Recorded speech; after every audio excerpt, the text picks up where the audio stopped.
following your soul and listening to your intuition, listening to the guidance of your being is so much easier than most people make it out to be.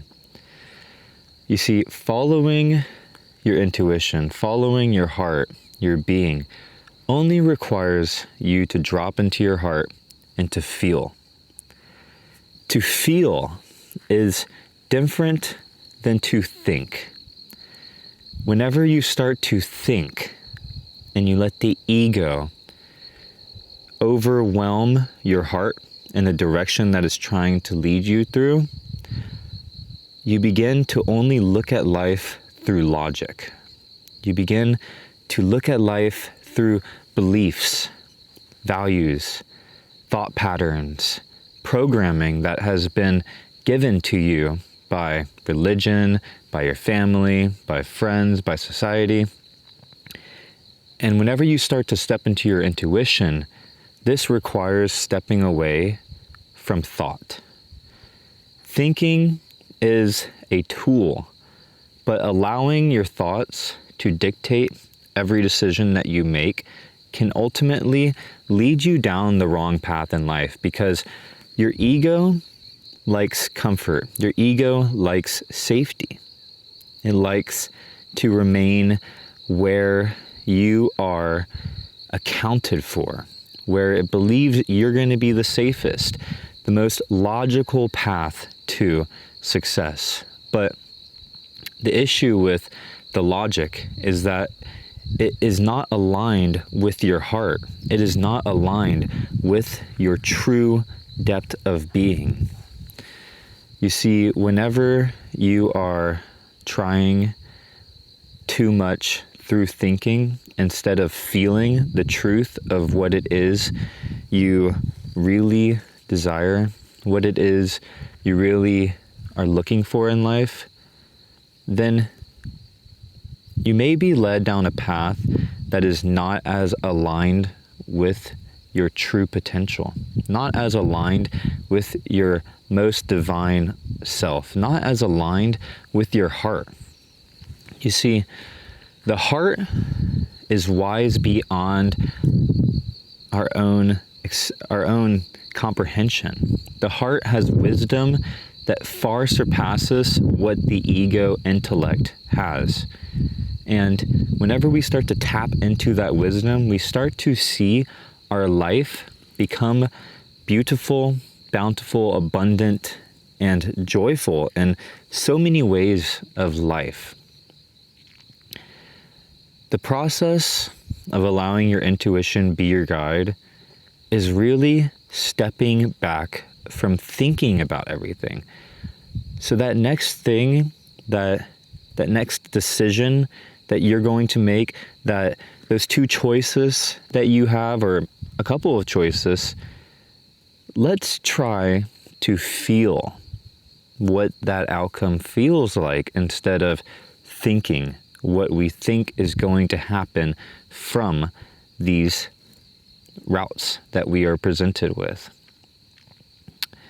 You see, be extremely aware of how you are speaking to yourself within. If you are, or even outside, if you're saying, I think, you're in logic. But if you're saying, I feel, you're in your heart, you're in your being.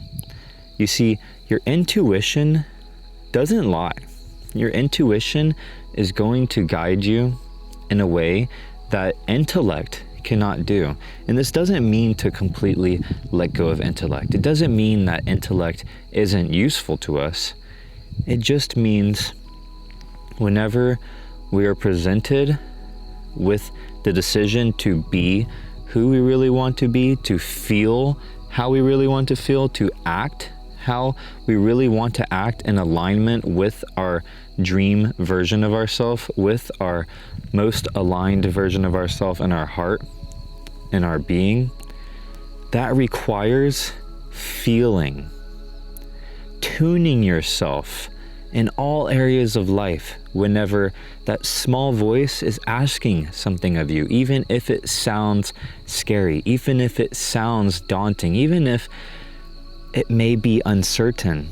if you have a good feeling about it and you feel the outcome, the product of it, as an uplifting feeling, as a feeling that feels joyful and returning to you, then follow that, because that's your heart that's the heart talking to you. That's the heart of your being. That's your soul, your intuition speaking to you. And whenever you listen to that subtle, small voice, you allow the space for abundance, for magic to unfold in your life in ways that you may never have experienced until doing this.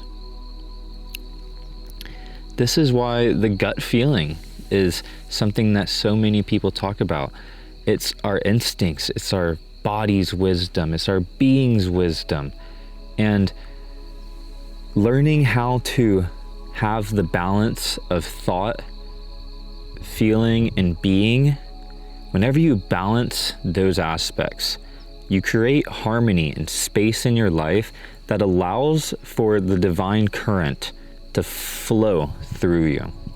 And that really is the process of alignment, allowing the flow of the universe to be present within you without covering it by intellect, without putting labels on things, without intellectualizing how things should be rather than how they are. You see, experiencing, being, feeling the experience is a form of wisdom that is very different from intellectual reasoning. See, reasoning, intellect, can only be from what you have gathered in the past. But being, experiencing, feeling is a wisdom that whenever you tap into it, you allow intelligence of a higher nature to flow through you, because you open yourself as a vessel. You open yourself as a receiving vessel for higher energies that are not intellectualized. The process of surrendering your ego, surrendering your intellect, surrendering to the flow and the current of the universe lies within this simple formula. Stop thinking as much and feel more. Get into your being. Get still, get quiet, and allow that small voice to rise up and to guide you. Whenever you allow that small voice to rise up and to guide you and to teach you, your life is going to become in harmony, because you're living in harmony with your being and also with existence, with the universe, with the current of reality. I pray that this message receives you well, and I hope that you find value in this message. I thank you so much for watching. If you know anyone who would benefit from this message, please feel free to share it with them. And I'm sending you so much love, peace, blessings, and light on your journey. Thank you for watching. Namaste. And I'll see you in the next video. Blessings.